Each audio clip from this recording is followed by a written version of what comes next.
All right, hey guys, what is up? It is Tim with the Juice, and I want to do an overview video of the upcoming month and really 3 month cycle. So we'll have the weekly video for testing, the daily videos coming out with the lessons plans. But this is so you and your coaching staff know really where we're going and why we're going there for the next 3 months and what to expect and kind of a bunch of the really cool things we have built into this program. So starting off, congratulations on making it through the Open. In the course of a year, obviously we have constantly varied workouts throughout the year, and that's the kind of what we want to build up to be able to do for all our athletes so they can do anything at any time.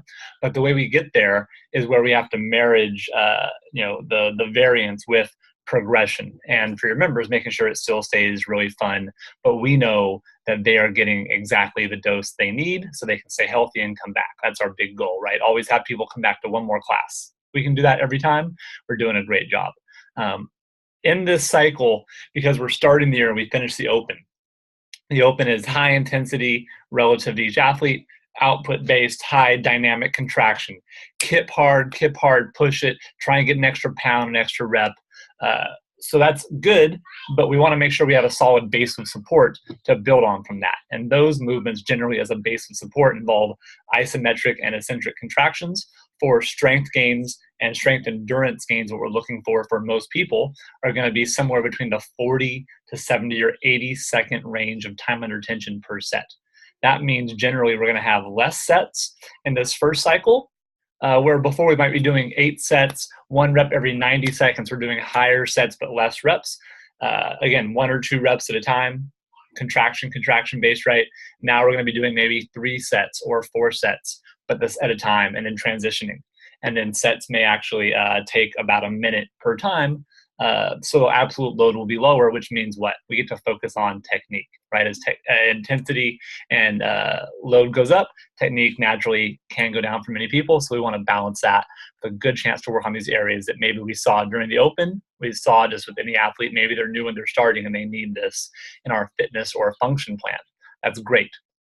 Or if they're doing performance, or if someone, hey, they finally made it through the Open and they're like, I can go RX next year. They should be doing performance now and trying to work on that.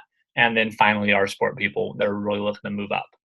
So all of those are good. I'll say this, anyone who maybe is dinged up, injured, or the Open wasn't really a big plan for them, and they kind of realize that, and they go, I don't really know if I like the Open. That is a subset of people. Good. That is what fitness or function, or as in functional bodybuilding, is for the F programming pipeline. Those can be done really easily, again, for a beginner. If it's, let's say, kettlebell front squat for a beginner, we're trying to have there for fitness to learn the proper mechanics. If it's for functional bodybuilding, a double front rack kettlebell front squat of 10 to 12 reps with a 5-second tempo on the whole movement will get someone jacked. So that's how we kind of manage those two there, and then performance and sport on top of that.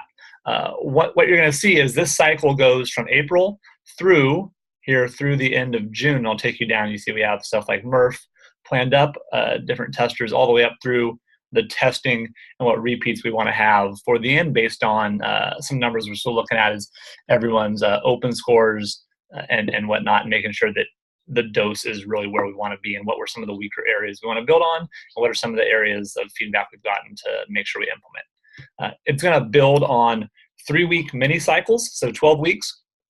We have testing week 1, and then we're going to build on that into week 2 and 3. You'll see there's, so if it's 3 mini weeks, there'll always be mini testers at least every 3rd week. Because it's the post-Open time, we get to have a little more fun versus, hey, we have to get ready to make sure people are healthy. We have a lot more leeway to do things that maybe we want to do if we're in total control. So there will be testers or fun workouts throughout the middle of the blocks. But what you'll see is every 3rd week, we'll have some sort of test. It may be a limit lift where week 1, we're building up close grip bench press. And so now we're building up to a shorter test, just to a set of 3. So it is a max, but not maybe a 1 rep max or a max based on the movement that we're doing. Sorry, I'm in Iceland right now, so you can hear my daughter on the side. And it's winds of about 90 kilometers, they say. So like 60, 50 mile an hour winds outside. It's pretty crazy. So if you have some background noise, I apologize. So we do that, and then we transition. So it's a new block. It will build on each part. It's not necessarily the same movements. The days of the movements may change. So for the first block, we're back squatting, I believe. Our volume back squat is on Friday here, and it'll say back squat and that right here. We're building up to sets of 10. And then after that, I think we're going to Tuesdays for a back squat, and then working in some different overhead positional work on a separate day. So the template will change throughout, but it's going to stay more or less the same for 3 weeks. So they get some progression, and then it will change. So they're going to make sure they get variance. And we're always going to have a little more variance in the conditioning pieces than the strength pieces, not because our bodies adapt differently to that, right? We need the same progression really of, if you're going to get strong on a back squat, is the same kind of progression we need to get aerobic capacity on a rower or running or in Fran, right? But generally for a lot of clients, they will take more progression in strength training. So know that behind the scenes, what we've done to the conditioning pieces there is progression built into all of these, but it is a little more sleight of hand to make sure that stays fun for that part. That brings up the second part is I always want to make sure and remind you that at the end of the day, you always have the ability to look through the programming. That's why it's out here in advance and why I'm helping you see what we're doing. So if you do need to make a change and you go, oh, this would be fun. You know what we really like is this movement. You absolutely have the ability to do that. And hopefully now you can make obviously an already intelligent choice, but based on what we're thinking for you, an even better choice, right? So we're doing that with the strength training. A lot of the skill work you'll see is going to be sub-maximal stuff. So we're doing overhead squat, close grip overhead squat, stuff like that, 10 reps.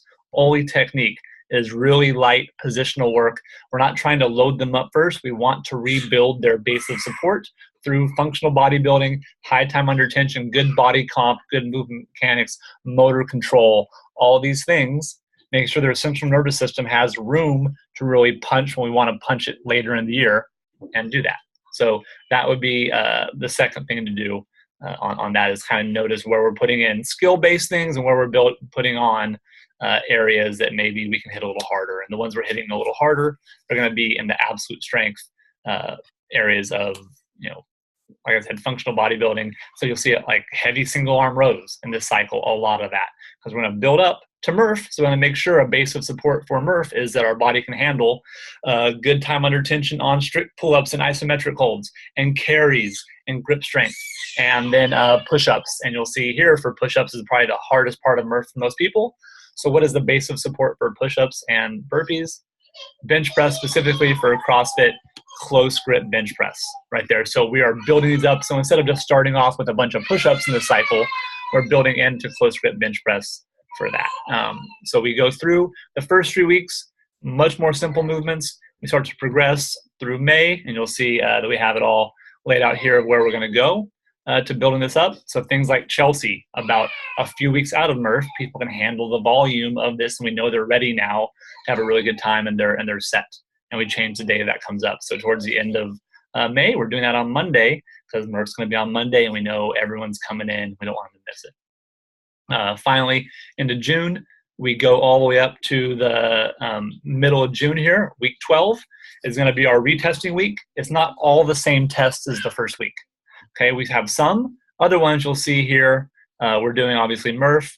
We're going to have the fatigue repeatability test after Murph because it's going to be hinging based there versus squatting based. So that's going to be a really good reason to put that there, which would also be on the week 3 of the block.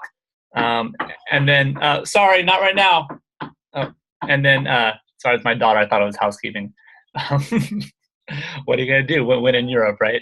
And then finally, you'll see we have that testing week. Some things are from that first block. Some will be new things we're doing for our new training block coming up. So we'll always kind of weave those two. So they have some full retest. Some of those will be retested at week 9 or week 6 or week 3, depending on their intensity. I think you'll see side plank retest maybe 3 weeks in, right? I don't need a 32-week side plank cycle. Probably don't need that. Right, but it's a good base of support for Oli lifting to make sure that clients can do 60 or 90 seconds each side, and we know their isometric hold is good. Then finally, after that, we go into a deload week, which is right before 4th of July. And when do people travel? A lot of times is right around then. So it's a good time to have fun stuff. People are either dropping in or leaving town. So it's naturally designed like this. And then starting July, we'll have the next cycle. This will build up, like I said, from this first 3 weeks here in April, where it is a lot of rebuilding, a lot of functional bodybuilding towards that week 10, 11, 12 will be, again, more of an intensity or output based thing, but relative to the year. So the output, say on week 10 and 11, may be high for the cycle, but not as high as mid-February, which we know is, again, open time when we were hammering some things. We had a really tough deadlift cycle. We had some hard Oli stuff, a lot of muscle up work, pull up work for contractions. We'll still be doing, again, all of that, managing the variance with the progression to make sure people are happy, healthy, fit for the whole year, both a special focus to movement, motor control, body composition for this cycle as a base of support for what we want to do for the rest of the year. So that is the overview of the cycle, guys. I'm real excited for testing week coming up, and we'll go over that in the next video. Thanks.